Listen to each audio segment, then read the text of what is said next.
Nah, Tuhan yang tahu kita. Sel-selnya tubuh kita dia yang ciptakan.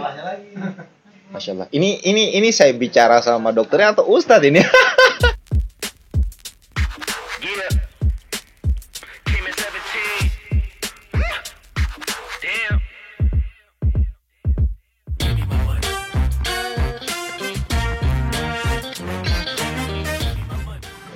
Ya, assalamualaikum warahmatullahi wabarakatuh. Selamat malam di channel Kampung Anggrek. Malam hari ini saya bersama seorang dokter yang masih sangat muda. Ya, kita belum apa-apa sudah senyum dia. Baik, Dokter Zulfikar Rusdam. Bagaimana kabar, Pak Dok? Halo Om. Alhamdulillah baik-baik. Aduh, Om Jack ini selalu memberikan surprise. Jadi tadi posisinya di mana, Dok? Ini waktu saya WhatsApp, ayo Dok, ngopi dulu. Ini posisinya lagi, katanya tadi balasannya mau operasi tadi. Iya. Tadi itu posisinya lagi di praktek, Om. Iya. Pas persiapan operasi kan. Siap. Nah, buka-buka HP. Ada WA-nya Om Jack. Nah, kalau biasanya kan Om Jack halo, say hi atau ajak ngopi. Nah, sekarang badminton. Sekarang pertanyaan pertamanya itu posisi di mana, Dok? Sibuk nggak? Wah, udah feeling. Jadi feelingnya. Udah masih di praktek mau operasi tindakan. Terus WA berikutnya kan ada tuh, Mas Jack. Siap. Malam ini giliran jadwalnya Pak Dokter. Wah, giliran apa ini? Jadi di podcast kita ini kita memang cari sosok-sosok narasumber itu yang boleh lah. Kalau kemarin sih ini kan sudah episode kedua nih, Pak Dok. Kalau kemarin alhamdulillah kita kedatangan tamu dari dunia pendidikan dari dunia pendidikan vokasi. Nah, malam hari ini kayaknya nyambung sekali karena kemarin kita bahas tentang pendidikan. Nah, sekarang orang kesehatan nih. Pokoknya suhunya nih, kesehatan yang pas apa ini, Bang? Waduh, berat sekali, Bang. Banyak masyarakat Kolaka mungkin yang mau kenal banyak tentang sosok dokter di Kolaka itu seperti apa sebenarnya. Menyeramkankah atau seperti apa. Tapi kan masih banyak juga mungkin yang belum kenal dokter, karena kan bisa dikata bahwa dokter ke Kolaka itu kan masih baru sekali ya. Nah, saya mau mengawali dulu dengan bertanya kepada dokter tentang latar belakang pendidikannya. Dulu waktu kecil memang asalnya kan dari Makassar ya, dari Makassar baru ke Kolaka. Apakah memang sekolah dasar SMP SMA-nya itu memang di Makassar atau di mana, Dok? Nah, ini saya semenjak di Kolaka nih. Ya. Ini pertanyaan paling banyak ya. Paling banyak. Karena kalau muka-mukanya kayak muka-muka Kolaka, jadi itu yang bikin itu yang bikin banyak. Ternyata karena muka-muka Kolaka gitu, jadi orang penasaran apakah memang dokter ini asli Makassar atau memang dia hanya sekolah dokter saja di Makassar, tapi memang dia putra Kolaka atau seperti apa nih, Dok? Nah, jadi akte kelahiran saya, ini rahasia nih, Bang Jack. Iya, siap. Akte kelahiran saya itu Kolaka, Mas. Gitu. Iya. Zulfikar Rusdam lahirnya Kolaka. Nah, dulu tahun 1988. Berarti saya lahirnya tuh 88. Kan? Adik-adik.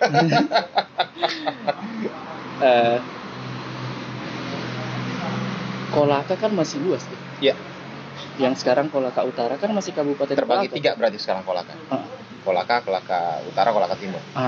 Berarti dulu waktu Pak Dok ini lahir, Kolaka masih 1 ya? Iya, masih luas sekali.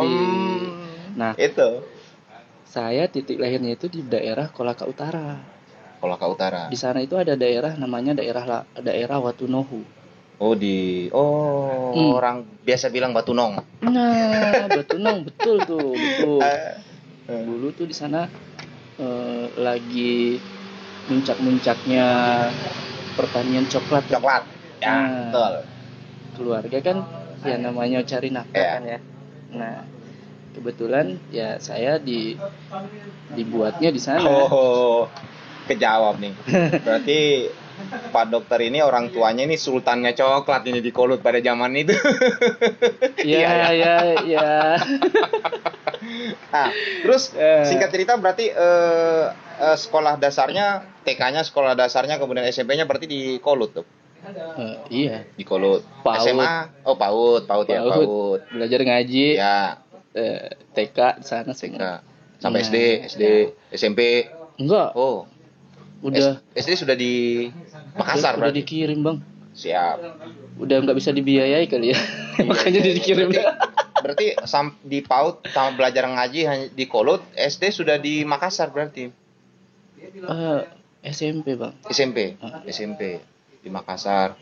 Terus SMA di Makassar, lanjut di. Nah, ini yang menarik nih. Nah, apa yang memotivasi Pak Dokter ini masuk ke Universitas Kedokteran? Kemudian pertanyaan keduanya, dream untuk jadi dokter itu kapan? Atau pada saat masih dalam kandungan? Atau ada dorongan dari orang tua mungkin karena mungkin di keluarga mungkin backgroundnya banyak yang dokter, jadi mendorong anak, ponakan, cucunya ini ke dokter juga, atau seperti apa? Saya nih, Bang Ya. Kumpul keluarga saya itu Ya. yang ratingan saya, yang angkatan saya itu masa itu SMP SMA itu belum ada tuh yang sampai sarjana. Oh. Jadi saya nggak ada background mau dokter atau misalnya perwira atau ini, nggak ada. Nah, jadi semata-mata karena orang tua itu mau menyekolahkan. Walaupun sebenarnya anak laki-laki kan, nakal-nakal juga, ya, nakal-nakal juga SMP SMA. Betul. Tapi kegigihan orang tua ini aja, sampai misalnya malas sekolah dipukul biasalah, dicubit biasalah, ya, biasa seperti itu. Cuman kalau ditanya motivasinya masuk ke dokteran, nggak pernah, Bang. Begitu? Nggak pernah mau masuk ke dokteran karena kepikirannya kedokteran itu harus orang yang pintar, kan? Mohon maaf nih, dulu harus katanya harus punya duit nih, terus harus punya keturunan dokter juga katanya. Betul. Ya, kan? Secara umumnya kan seperti itu. Secara jalurnya, nah, iya. Betul. Nah, terus saya pikir-pikir gimana ya? Ini kan maunya orang tua. Iya. Nah, saya balik lagi nih. Ajaran-ajaran kita punya guru ngaji biasanya kan. Dari kecil. Katanya instruksinya orang tua itu selalu berkah. Nah, langkah pertama di situ.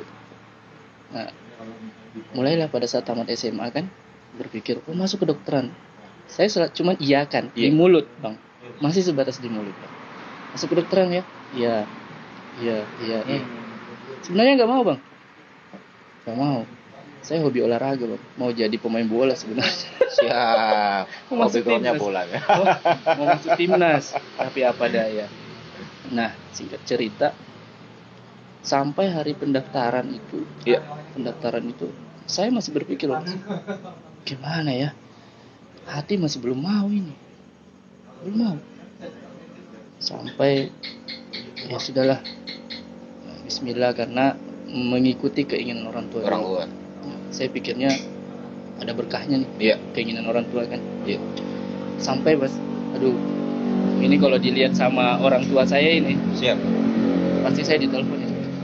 Pada saat tes itu, Bang, saya sengaja datang terlambat. Iya, waktu tes hari pertama masuk ke dokteran itu saya datang terlambat.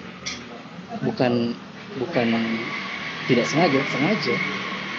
Itu motivasinya memang karena enggak mau atau ada motivasi lain? Karena mungkin kasihan sama orang tua, bisa nggak ya biaya atau seperti apa, mungkin faktornya seperti, atau memang tidak ada keinginan ke situ pada saat itu, pada kenapa mesti harus memaksakan diri untuk terlambat gitu. Jelasnya minder. Minder. Saya kan dari kampung, Bang. Betul. Background saya nggak ada yang sekolah S1. Betul. Nggak ada.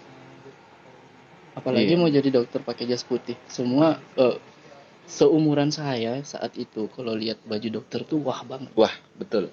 Wah banget ya. Betul. Apalagi biasanya kalau anak laki-laki tuh kalau pakai baju dokter, woi cakep banget. Betul. Tapi saya bercermin dong. Iya. Saya siapa? Kembali Saya ke yang dari tadi mana? itu. Berarti kembali ke yang tadi itu, keberkahan orang tua. Iya. Di situ lagi tuh. Tahun 88, Bang. Kalau kita bilang Watunohu nggak ada yang kenal. Betul. Buka peta, buka Google Map, apalagi Google Map nggak ada di titik. Betul. Nggak ada. Nah, saya pikir saya telat nih. Singkat cerita saya telat kan. Iya. Tapi masih dapat juga. Duduk paling depan. Aduh, gimana ya, sudah jawab. Oke, tes kedua Itu tahun berapa tuh, Dok? Itu 2005. 2005. Masuk. Oh iya, betul. Kan? 2005. 2005. Tes kedua juga datang telat. Pura-pura telat, padahal memang nggak mau, supaya ada alasan kan. Iya. Saya nggak lulus, saya sudah coba. Sekarang giliranku. Maksudnya harapannya begitu. Iya. Sekarang giliranku mau ambil pilihan yang lain. Betul. Tapi ternyata lulus, Bang. Masya Allah. Orang lulus. Baik, saya lulus. Orang tua alhamdulillah senang sampai nangis, Bang. Saya juga nangis, Bang. Tapi nangisnya beda. Waduh. Nangisnya beda. Orang tua nangisnya Kan nangis itu kan, motivasi nangis itu kan sedih, bahagia. Berarti kalau nangisnya yang beda ini apa ini? Jadi gini, Bang. Orang tua nangisnya alhamdulillah anak Oh saya gitu. Itu nih. bahagia tuh, Bahagia. menangis Kalau bahagia. waduh. Waduh, Bang. Waduh, dulu kan masih ini, Bang. Iya. Belum paham bagaimana itu perjalanan sebuah kita punya cerita hidup kan. Iya. Selalu masih melihat kulitnya. Betul. Kita belum bisa lihat ke depan. Betul. Nah, pada saat waduh itu saya pikirnya gini, orang di kedokteran ini kan orang pintar-pintar semua. Iya. Nah, saya Oh jadi waktu mau mendaftar rasa minder, begitu lulus masih minder. bertambah minder, Bang. Iya. Betul, Bang. Bertambah minder asli itu, bertambah minder. Yang kedua, orang tua langsung semangat, Iya. tapi saya sudah mulai lihat raut wajahnya orang tua. Iya. Senangnya bukan main. Iya. Kebanggaannya bukan main, sampai telepon keluarga. Si Sul lulus kedokteran, alhamdulillah. Sampai keluarga nih ada yang di Bone kan? Iya. Ada yang di Bone, teman-teman di Bone. Ada yang di sini, ada yang di Palopo. Semua ditelepon. Nah, di situ saya mulai kebuka tuh. Ternyata untuk melangkah ke depan itu kita tidak hanya membawa diri sendiri, Betul. tapi membawa kita punya keluarga. Betul itu. Nah, di situ awalnya. Yang kedua, saya lihat tuh buka pendaftaran. Ya ampun, banyak sekali pendaftar. Yang diterima cuma 50. Iya. Enggak deh. Dia 50. Iya. Alhamdulillah namanya ada di situ. Ya kan? Nah, itu season pertama. Season kedua sampai 150 lebih. Iya.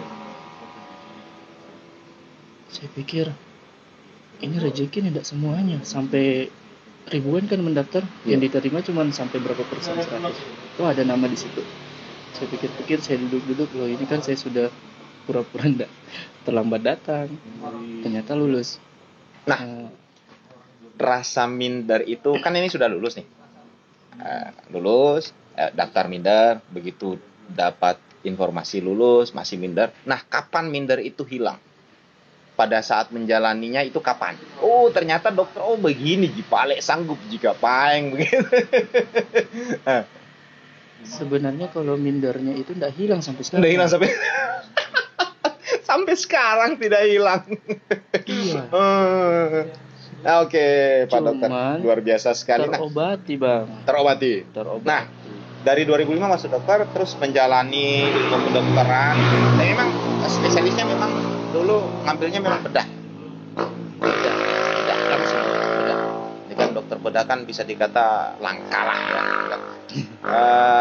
Motivasi milih bedah memang pas di semester awal ya, ada pilihan gitu.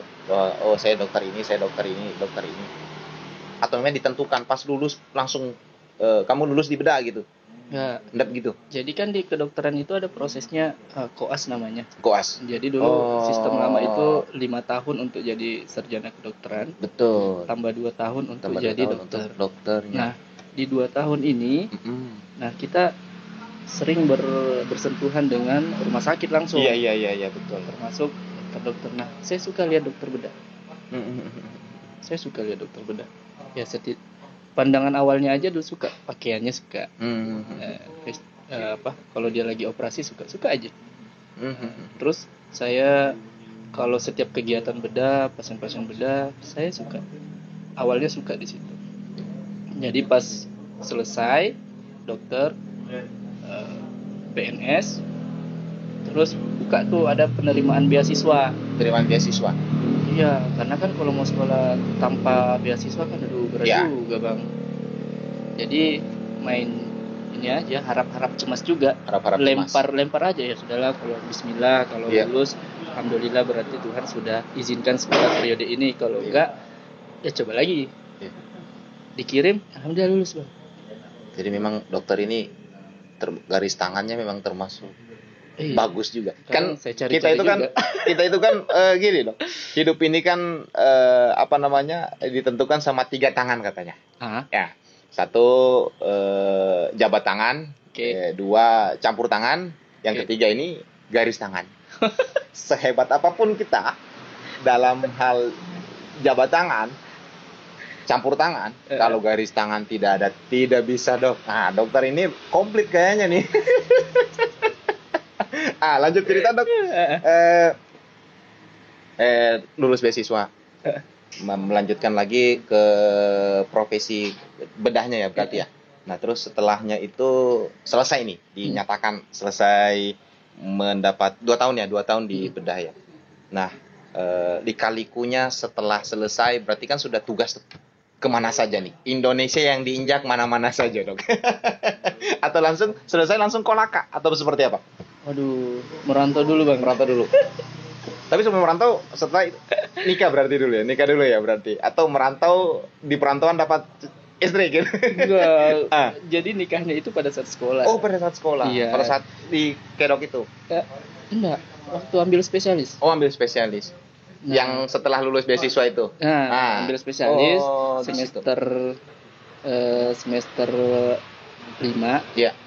Nah kalau spesialis kan kita residen nih ceritanya. Betul. Dokter mau ambil spesialis namanya residen. Betul. Kalau sarjana kedokteran mau ambil dokter namanya koas. Nah koas ini nih istri saya itu dulu koas. Oh. Gitu. Saya ketemunya di UGD bang. Gitu. Jadi jalur ini bang, jalur senior dan junior. Jodohnya ketemu di UGD. Jalur senior dan junior. Yang tadi itu kemana saja nih? Pengalaman selama berprofesi menjadi dokter ahli bedah itu kemana-mana saja? Setelah ahli. Yang pertama selesainya itu langsung ada tawaran di Siloam Jogja. Berarti rumah sakit swasta ya? Swasta. Siloam Jogja. 6 bulan. Terus dapat tawaran lagi di rumah sakit PT Freeport. Iya. Papua. Di Siloam berapa tahun? Enggak, 6 bulan. 6 bulan saja. Berarti ke Freeport. Iya. Jaya Wijaya. Iya. Keren. Dimana orang bilang di bawah kaki kita katanya emas semua. Betul. Iya. Jadi berangkat sendiri atau dengan istri, dengan ibu? Enggak, sendiri. Iya. Ke Freeport dari Jogja tuh langsung. Dijemput. Itu hebatnya Freeport. Bukan promosi ya. Hebat. Di Freeport. Tinggal di sana 6 bulan. Di ketinggian, dingin-dingin. Tapi masalahnya jauh dari istri baru. Dingin-dingin. Nah katanya di Freeport itu kalau misalkan pasien nih ada apa-apa sedikit saja, itu betul ya? Saya dapat cerita juga, ada apa-apa sedikit saja itu langsung rujuk ke Australia, ke ke mana, itu betul ya? Betul. Jadi mereka punya akses rujukan itu memang ada yang langsung pakai pesawat pribadi masing-masing. Jadi Pak Dokter sering tuh, biasa tuh ikut bawa pasien ke, kalau dapat jadwal iya. keren. Yang sering itu di sana itu kasus-kasus misalnya penurunan kesadaran tuh atau Iya. anak kecil, kan? Nah, biasa itu dirujuk dari Puncak Jaya pakai heli chopper dulu ke daratan nanti ke Australia, ke Singapura, ke Jakarta, sekalian liburan. Jadi spesialis, jadi tenaga spesialis di Freeport itu, waduh, luar biasa. Budgetnya ndak usah lah, ndak ke kalkulator gitu. Oke juga. Oke. Iya Nah, juga. berapa bulan? Berapa tahun di Freeport? Enggak sampai setahun juga. Nggak sampai setahun juga. 6 bulan juga. Memang milih untuk sudah 6 bulan saja. Iya sih, memang pilihan ya, Pilihan. karena ada beberapa pertimbangan. Iya. Mungkin agak jauh dari keluarga. Iya. Lepas dari privat Ke Ciputra, rumah sakit Ciputra. swasta di Berapa bulan? Banjarmasin. Banjarmasin. 6 bulan juga. Berarti apa tadi? Jogja. Jogja, ke Papua, Papua. ke Banjarmasin. Setelah di Banjarmasin, Setelah Banjarmasin di sini Kolakaku. tapi dengar-dengar sempat pernah cerita katanya di Bombana dulu. Iya. Jadi saya itu awalnya PTT di Bombana. PTT di Bombana. Terus terangkatnya Di sana. di Bombana. Mm-mm. Habis itu ke, Di sini. kenapa ke Kolaka pada saat itu? Emang dipanggil atau memang kemauan sendiri ke Kolaka deh? Atau memang Kolaka yang butuh? Ya, jadi semuanya pertanyaannya itu benar, Bang. Benar semua itu tadi. Memang mau ke sini dan Kolaka butuh. Nah, memang pertama kan ke Bombana dulu. Ke Bombana dulu. Terus di sana ada senior juga, dokter bedah di sana. Jadi kan numpuk nih. Jadinya betul. kan. Nah, terus Kolaka lagi nggak ada dokter bedah. Nah, ketemulah manajemen Kolaka. Dok, kalau misalnya berkenan isi dulu. Ya udah, yuk. Saya pikirnya kan satu provinsi kan. Iya betul. Lama-lama ternyata suka di sini. Jatuh cinta dengan Kolaka. Dengar-dengar dokter ini saking jatuh cintanya dengan Kolaka, bangun rumah dia di Kolaka. Bangun rumah di puncak. Saya sudah pernah ke sana di Puncak Bayi ya, Dok ya. Di Puncak Bayi itu arah PLN ke atas, BTN ke sana, itu puncak paling tinggi lah untuk di Kolaka, karena kalau kita di situ itu kota Kolaka keseluruhan itu kita lihat dari atas. Nah, Pak Dokter karena cintanya dengan Kolaka, jadi dia membangun rumah. Dan uniknya lagi di villanya Pak Dokter ini itu bersampingan dengan tahfiz ya, rumah tahfiz. Kebetulan diasuh oleh Pak Ustadz Muslim ya. Pak Dokter di sana. Saya sudah sempat ke sana juga jalan-jalan. Nah, lihat bangunannya, karena pada saat itu masih sementara proses pembangunan. Saya tanya-tanya, Dok, ini ruangan untuk apa? Ini ruangan untuk apa? Kepo gitu. Ternyata Pak Dokter ini orangnya senang berbagi. Saking senangnya berbagi, rumahnya pun dibagi. Satu sisi rumahnya itu disiapkan untuk anak-anak tahfiz, itu rancangannya itu. Saya bilang jangan hanya jangan hanya anak-anak tahfiz, Dok. Kita kalau ngumpul-ngumpul di mana siapin juga dong. itu. Karena memang sih, Dok, mungkin dokter ini apa namanya? Selain senangnya berbagi, mungkin banyak referensi yang membuat dokter ini senang berbagi. Saya cerita sedikit tentang buku yang pernah saya baca, Robert, kalau tidak salah itu, tunggu, bukunya itu yang Roger Hamilton. Ini hikmah berbagi ya. Kita sedikit berbagi nih. Nah, Roger Hamilton ini dia peneliti. Yang dia teliti itu orang terkaya di dunia 38 orang. 38 orang terkaya di dunia dia cari. Jadi di seluruh dunia jagat raya, dia nyari 38 orang yang nomor 1 terkaya sampai 38. Seluruh dunia. Okay. Yang dia mau cari apa, Dok? Kenapa dari nomor 1 sampai nomor 38 orang ini, kenapa dia bisa kaya? Kalau orang Bugis bilang, apa tarateknya? Apa kiatnya? Kenapa sih sehingga dia bisa kaya? Jadi dia keliling. Ternyata dia dapat jawaban dari 38 orang ini satu, Dok.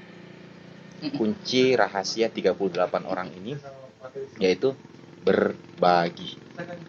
Mungkin ini juga yang dipraktekkan sama dokter nih. Ilmu ini juga yang didapat sama dokter nih. Akhirnya ya, jadi luar biasa sekali ya.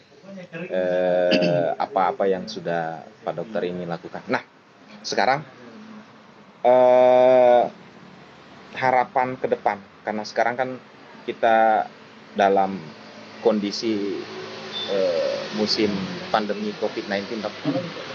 Kita tahu bahwa dan lihat di berita, saya banyak baca juga bahwa di Indonesia ini banyak dokter, orang-orang, teman-teman kesehatan itu yang meninggal dunia akibat virus ini.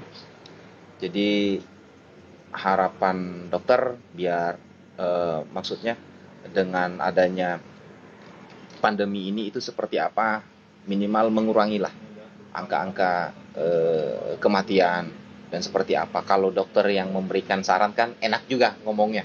Kalau kita kan ya mungkin ya seperti apa, Dok? Ini corona ya? Iya.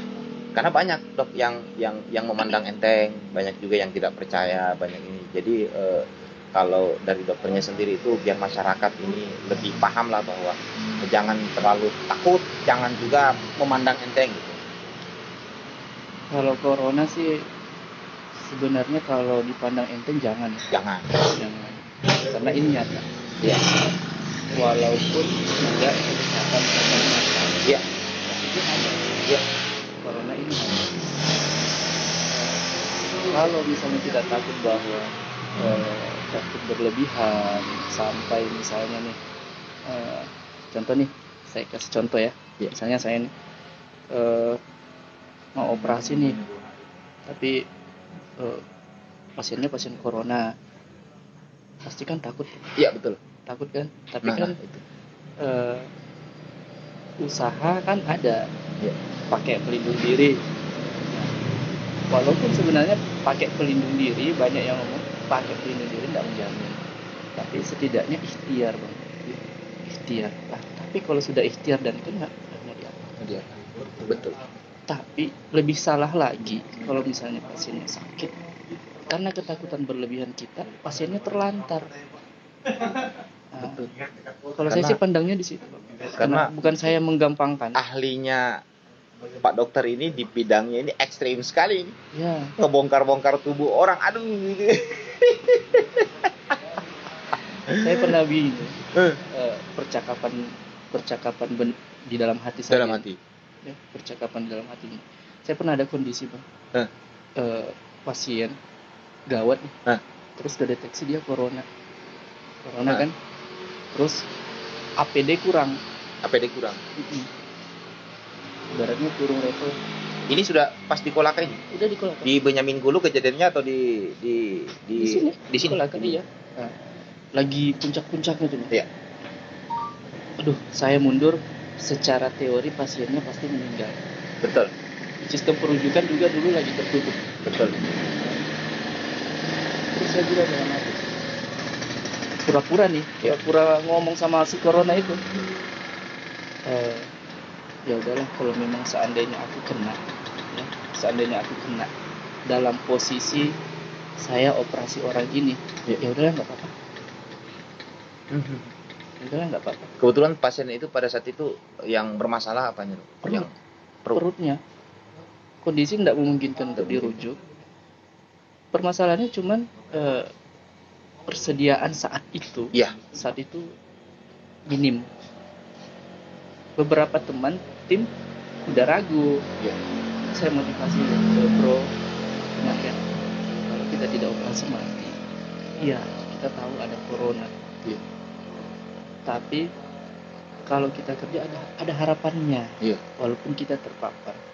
Nah, satu saya kasih pandangan, corona itu punya mata, corona itu makhluk, yang miliki makhluk ini Allah Subhanahu Allah wa taala. Subhanahu wa Ta'ala, termasuk kita. Iya. Yang mengatur Allah Right, betul. berarti saya mintanya ke Tuhan aja. Iya. Tuhan, saya mau kerja nih, bisakah makhlukmu corona ini tenang-tenang dulu, jangan mampir dulu ke saya. Iya. Kan kita sama-sama diatur nih. Luar biasa, Dok. Saya sampai merinding ya. Corona makhluk Dalam nih, kondisi manusia. kepepet seperti Iya. itu, ini diskusi dengan batin, dengan diri sendiri. Saya enggak tahu diskusi sama siapa, tapi saya rasa saya diskusi terhadap Nah, sesuatu. alhasil pasiennya gimana, Dok? Alhamdulillah udah pulang. Udah sembuh? Iya. Masya Allah. Beberapa bulan yang lalu datang ke poli, Datang ke poli. bawa madu. Buat dokter. Nih, luar biasa. Oh, madu. Masya Allah. Terima kasih katanya. Alhamdulillah. Senang juga lihatnya. Oke, Dok. Nah, Dok, suka dukanya ya sambil diseruput kopinya. Siap. Nah, suka dukanya selama menjadi dokter Dokter bedah.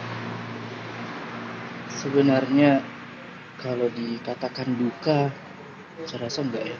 Suka-suka berarti. Jangan ya, jangan. Iya, betul. Jangan dikatakan Sepakat, duka. Pak ya. Saya mancing sebenarnya. Betul. Suka-suka. Jangan ada negatif lah Iya. dalam suku kata kita apapun dalam keseharian. Iya, karena kan begini Bang. Sedikit ini ya, diskus. Tuhan Allah ya. Tuh bilang begini. Semua yang saya berikan itu baik. Iya. Adalah kebaikan. Gak pernah saya berikan ke hambaku itu hal yang buruk. Iya. Itu aja. Gak ada perjutannya. Gak ada tuh yang bilang saya kasihkan hambaku yang buruk-buruk. Gak ada. Cuman Penciptaan yang saya pernah sharing, Dok ya. nah, ini kan.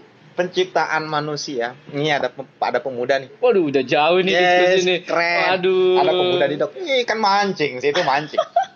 Ada pemuda nih datang ke seorang kiai, bertanya.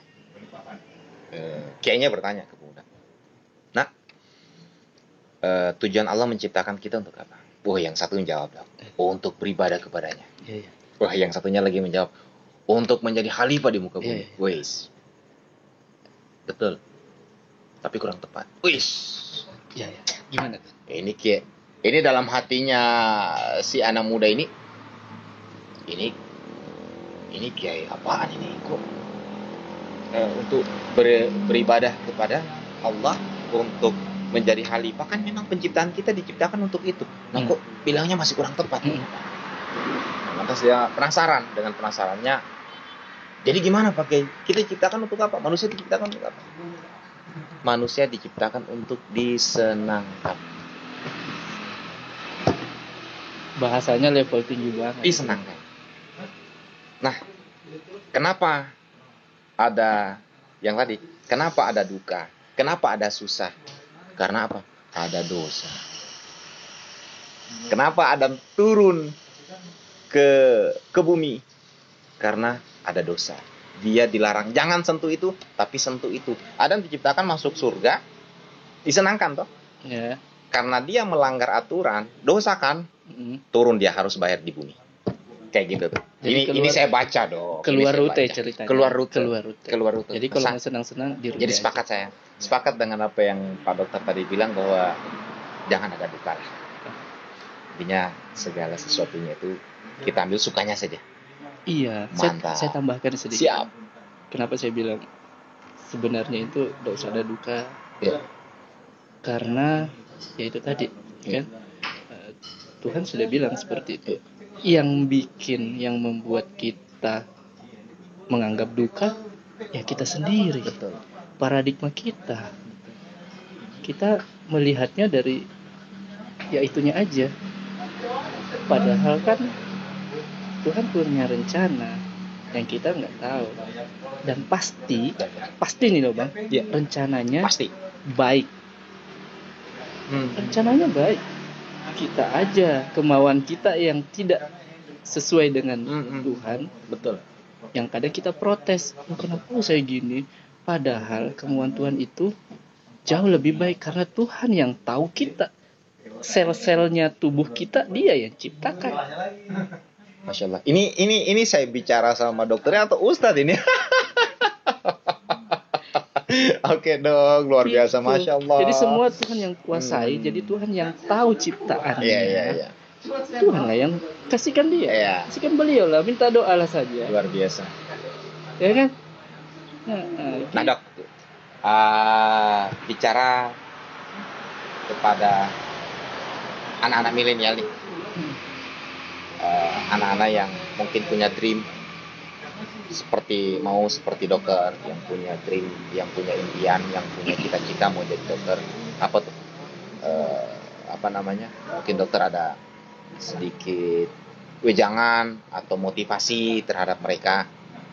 Karena di podcast kita ini ditonton sama kalangan mana saja dok. Jadi mungkin bisa di-share lah. Sebenarnya semua cita-cita bagus. Profesi bagus semua ya. Tapi terkhusus karena pertanyaannya kalau mau jadi dokter. Jadi pesan saya coba dulu. Coba aja dulu. Kalau tidak mencoba nggak ada harapan bang. Coba dulu. Berdoa, minta restu orang tua, maju. Yang tadi itu yang keberkahan itu. Iya. Berdoa, minta restu orang tua, maju. Akan muncul harapan, ya kan? Tapi kalau nggak ada yang dilakukan ini, gimana mau jadinya? Coba nih misalnya bang, mau daftar sesuatu, ada formulirnya. Betul. Bagaimana mau lulus kalau formulirnya aja nggak diambil? Betul. Coba aja dulu. Atau misalnya keinginan orang tua tuh berkah banget. Insya Allah. Oke. Dokter Zul, luar biasa sekali perbincangan kita malam hari ini, sangat memotivasi ya.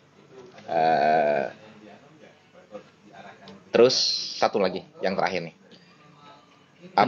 Beneran nih satu. Yang terakhir. Apa kiatnya buat saya? Buat konten Kampung Anggrek. Om Jack bertanya.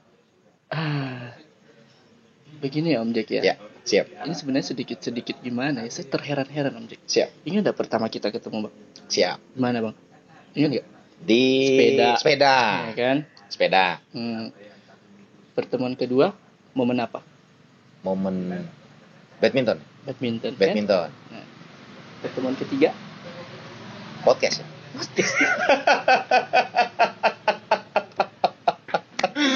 Keren. Dan semua pertemuan kita itu positif Bang. Positif. Iya. Jadi saya harap ya podcast ini juga jadi tempat yang positif. Ya. Kenapa saya langsung ikut? Ya. Karena saya diajak oleh orang-orang positif. Masya Allah. Amin ya rabbal alamin. Iya kan Bang ya? Siap. Iya. Oke. Baik, teman-teman Kampung Anggrek di mana saja berada, malam hari ini Om Jack bertanya, menghadirkan sosok yang sangat luar biasa. Interogasi Bang, bukan bertanya. Sosok dokter yang sangat luar biasa. Ya, mungkin itu saja di malam hari ini. Semoga apa yang Pak Dokter Saji dari awal sampai detik ini sampaikan semoga bermanfaat. Amin. Di podcast ini. Amin. Jangan lupa untuk tekan subscribe-nya, kemudian share, kemudian jangan lupa komen ya, Dok. Ya. Siap. Utamanya dokter dulu nih. Siap. Udah. Sudah. Oke. Aman. Sebelum kita tutup, mari kita baca Alhamdulillahirabbil alamin. Semoga apa yang kita lakukan malam hari ini merupakan positif, berberkah. Dan apalagi ini bulan Ramadan, Pak. Amin. Mudah-mudahan kita sampai Idul Fitri kita masih sehat dan insya Allah kita merayakan hari Idul Fitri kita dan keluar sebagai pemenang dan kembali rasanya terlahir. Amin. Oke, cukup sekian. Wabillahi taufiq wal hidayah. Assalamualaikum warahmatullahi wabarakatuh. Assalamualaikum warahmatullahi wabarakatuh.